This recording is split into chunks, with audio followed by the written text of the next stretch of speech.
Hello, my name is Sebbi and welcome back to the coffee break in Minecraft. Today is Monday, September 28th, 2020. This is a super special Monday episode because I just returned from my journey to the Alps, and so I do have plenty of things to talk about. But first, let's discuss two other things. On the one hand, you might have noticed that my voice is a little bit rough, and this is due to the fact that I caught a little cold. And I hope it won't last that long. I hope I can recover from it quickly, because I still have one entire week of vacation ahead of me, and I don't want to spend this week being sick or so. No.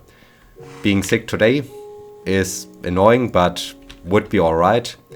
Being sick for the other few days, dang it, is not allowed. That's a no-go. So, yeah. You do have to deal... Ooh, creeper guy. You do have to deal with this rough voice, at least for this episode. How many arrows do I have? 30. Ooh, I'm up to 30 arrows. This is good, so I can safely defuse that guy. The other thing is the plan for this episode. I'm making good progress with the path to the museum, but I ran out of cobblestone, and so I need plenty of cobblestone, and the idea is to go to the mine and to do some branch mining. Maybe I find some diamonds or some other valuable resources while I'll do this.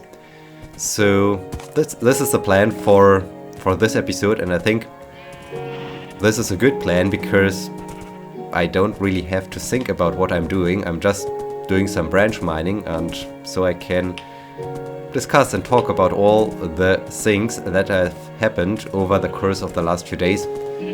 And there have been a lot of things that have happened, and I'm super happy about all those things. So what was really a cool trip and cool journey.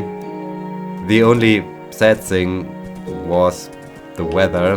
So as already announced in the last episode, I was unlucky. It was raining, not the entire time, but how many days have I spent there? I basically spent 5 days there, so I arrived on Wednesday and I left on Sunday, but 2 of the days were full days because I was arriving or leaving, so let's just call it 5 days. I've been there for 5 days, and 3 of the 5 days the weather was not really great, so this was a little bit of a letdown, and I think this is also a little bit the reason for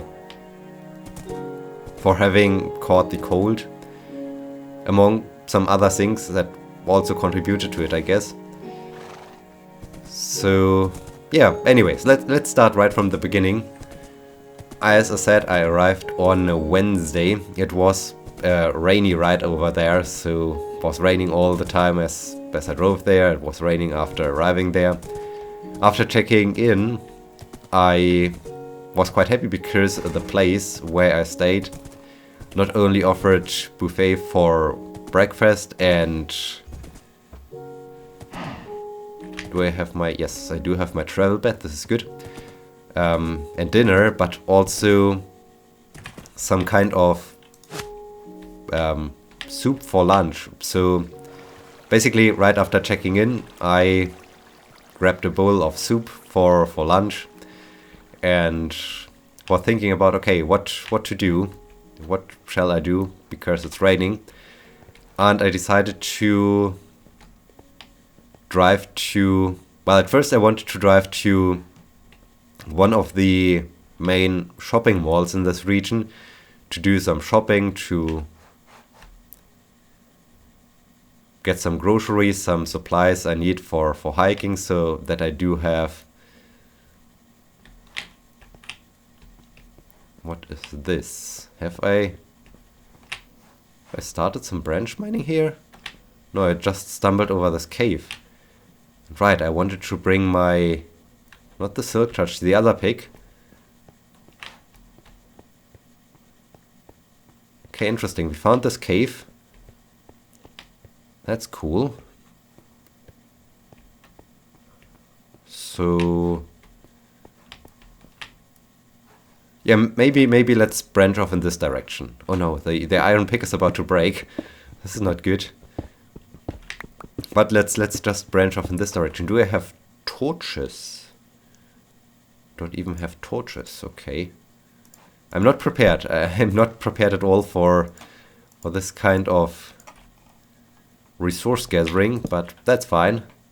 So let's stick in here for a bit. And yeah, due to the bad weather, the main shopping hall was just crowded. So crowded that, okay, so much about this pick, and I don't even have a crafting table. Well done. Well done. Great preparation. Oh no, this was the wrong way. Great preparation for this endeavor.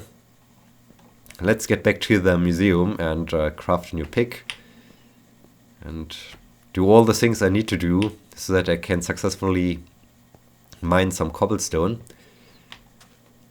Yeah, so I immediately left again because the supermarket inside of this shopping center, I think I would have needed to wait for 20 minutes or so at the checkout to pay for all my groceries, and I don't felt it worse this time. So I continued on. I drove to a small little, they call themselves hiking and mountaineering village. What I found quite surprising, but nevertheless, this is basically the village where we normally stayed when skiing. And so I do have a lot of good and nice childhood memories of this little village, and so of course I had to visit it. Also, I knew there is a very, very small grocery store, and I hoped I can find some supplies, such as some... Hey, you shot my horse! Some trail mix or some gum bears and other things that are really good for hiking, for giving you some energy. And yeah, that's what I did. Got everything there, and from this moment on, my car started to turn into some kind of mobile base camp. So over the entire time, I started to store more and more things, not just in my backpack, but just in the car, so that I had a good selection of various equipment when I arrived at a certain spot to hike. Do I need a rain jacket? Do I need a normal jacket? Do I need shorts, long pants? Whatever. Everything was stored in the car. Also, all the food was stored in the car, and yeah, so the car became to some kind of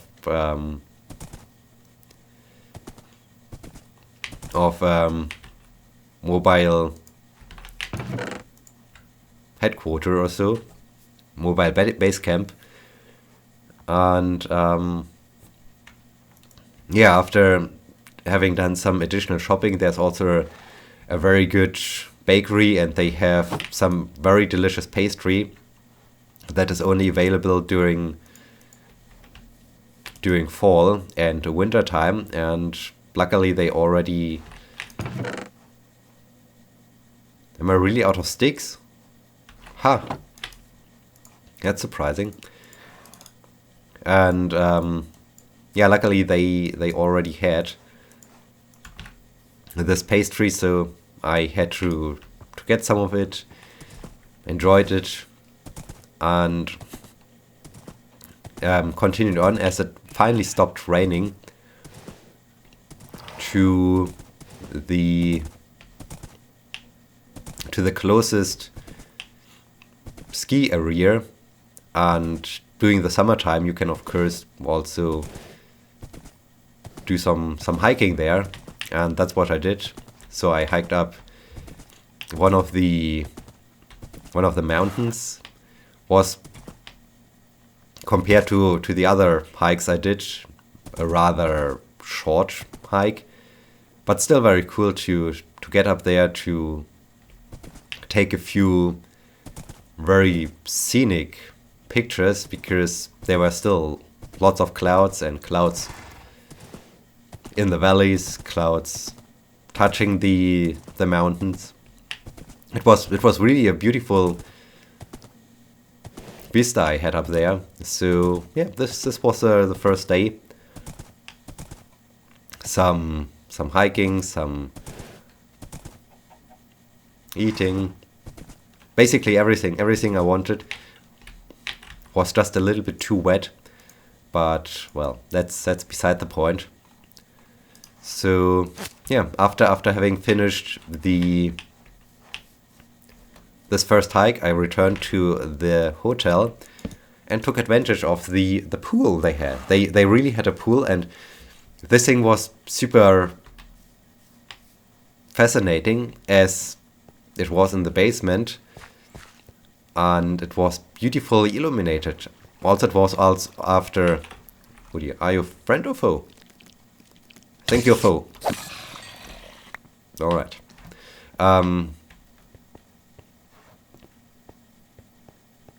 Yeah, it was in the basement. It was after sunset, so it was already dark. And the pool itself had some, as pools normally have, some lights, but the lights were changing in color. So while you were swimming, you were constantly swimming in differently colored water, and this was cool. It was very cool, very exciting. Also, since I did the crawl stroke, my head was submerged in the water most of the time, which made it even more impressive,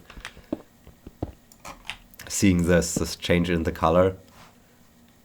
So yeah, this was really a relaxing start. The next day, I was super lucky with the weather. The next day the weather was perfect, and it was also surprisingly quite warm. And so I took advantage of this day to put the project Watzmannhaus I was talking about in the last few episodes into realization. So I hiked up there. The Watzmannhaus is a rather large cabin where hikers that want to climb to the top of the Watzmann. So the Watzmann is the highest mountain in this region, the highest mountain of, well, the Alps in this region. And you can't, maybe you could, but you need to have a very good endurance and preparation and planning. You can do all of this in a single day, but it's definitely not advised. So yeah, there's this cabin and you could stay there. My goal was just to get to this cabin, and that's what I did. It was really a cool and nice hike up there. At some point you were even above the tree line, which was really a cool and fascinating thing. So yeah, I really enjoyed this, and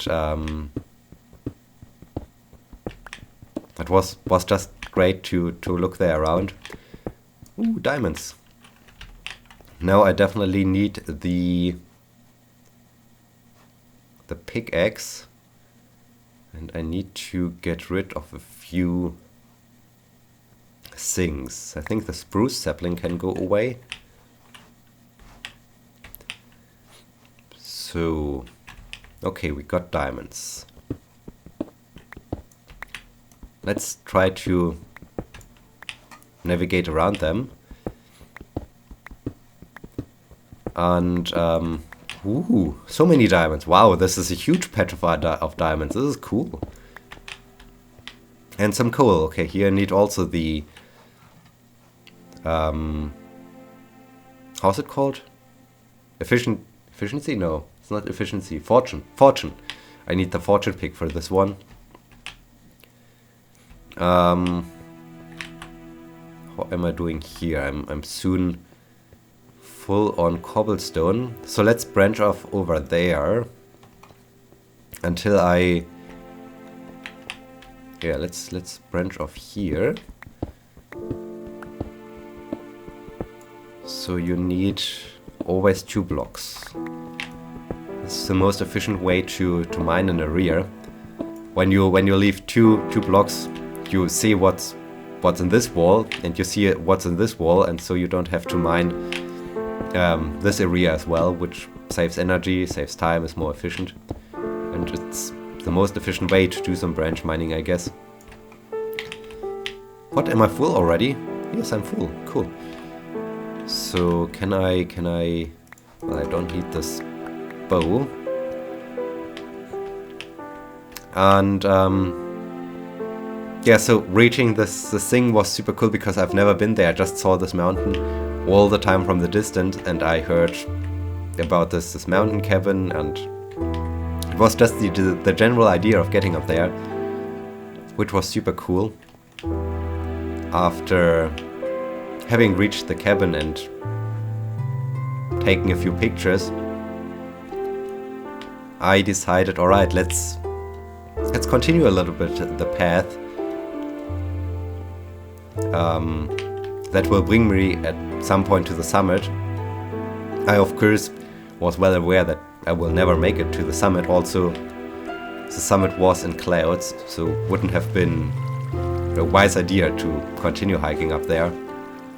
But I just wanted to, on the one hand, get a better vantage and a better overview of the... Right, this is another problem. So let's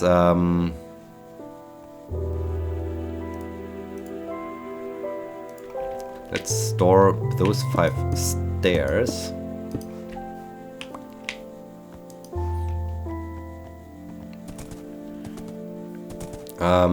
Yeah, I just wanted to get a vantage from high above to the cabin, and so yeah, I continued the path. Was not very difficult in general. The ascent was super steep. Well, to the mountain cabin was super steep, but most of the time flat.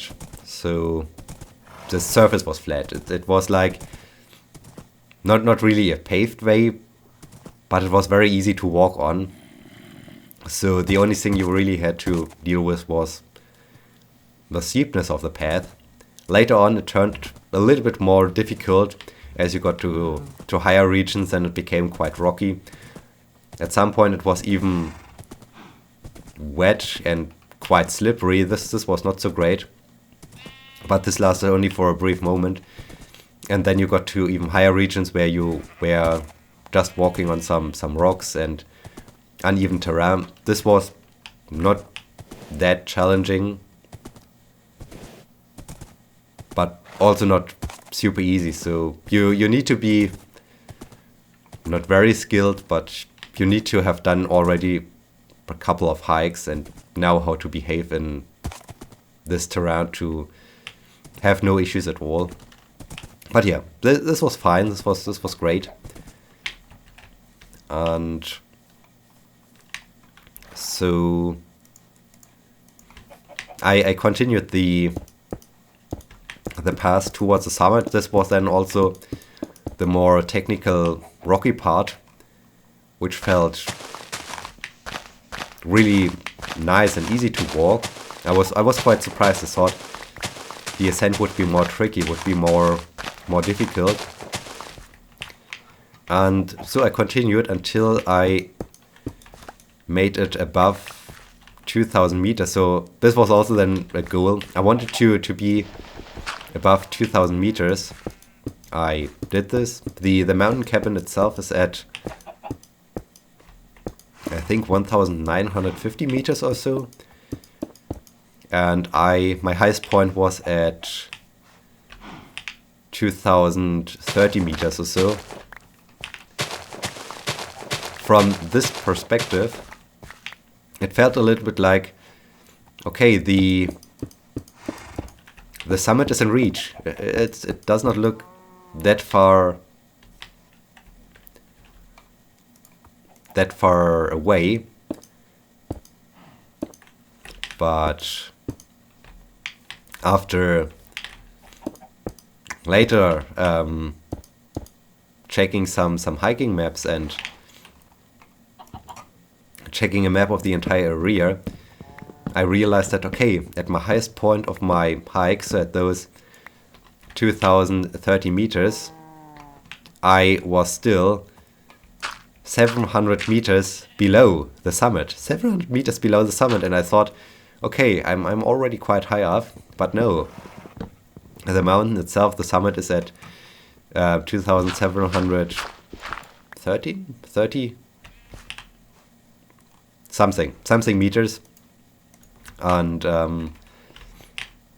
yeah, so this was an interesting thing to realize after having reached this point, and thought, okay, I'm nearly there. I can barely see. I can already see the summit, or I can already feel it to be close to it, and then realizing, well, there's still a lot of mountain between me and the summit. So this was interesting. This was very interesting. And I also took some pictures of the mountain itself. And even there it was easy to see that, okay, at the point where the cabin is, you're still pretty far away from the summit, and this just was an interesting thing to realize. But yeah, so after, there's another fun fact about this hike up there. There are always signs.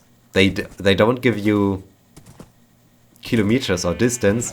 They gave you the distance in hours. So at the start, it was 4 hours, and then as you get closer and closer, the time you need, of course, reduced.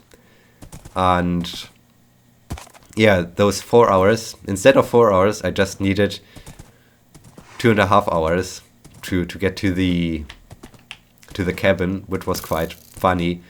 Like, okay, I wasn't even trying to be fast. Creeper in the thing. That's not good. Go away. I was not even trying to go fast up there. I was just trying to move at this pace that is not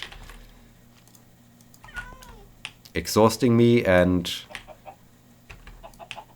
where I don't start to sweat too much, so that it was basically a controlled pace, not like, okay, I like to be as fast as possible. So it was quite surprising being that quick up there. But yeah, this was the hike. Then after having done this and having returned to the parking place, there was a nearby gorge with a nice stream, and so I explored this gorge, I explored the stream. And since it was still not sunset, I also drove to a different ski area, walked up a little bit the slopes to take a few pictures, because normally I was there when there's snow. So yeah, was really a great thing, really great day. Completed 3 interesting things, reached the the Watzmannhaus, the cabin on top, well, in the middle of the Watzmann. I continued to climb a little bit towards the summit, but was still super far away from it. Explored a super nice gorge and a super nice stream, and even saw another area of my skiing. At the end of the day, I had 44,000 steps done. So this is crazy. 44,000 steps made that day. So with lots of steps, lots of movement. But yeah, was really a rewarding day. And the next days I will talk about in the next episode. So I hope you enjoyed this one, and I hope you will be joining me next time. Until then, my name is Sebbi. See you.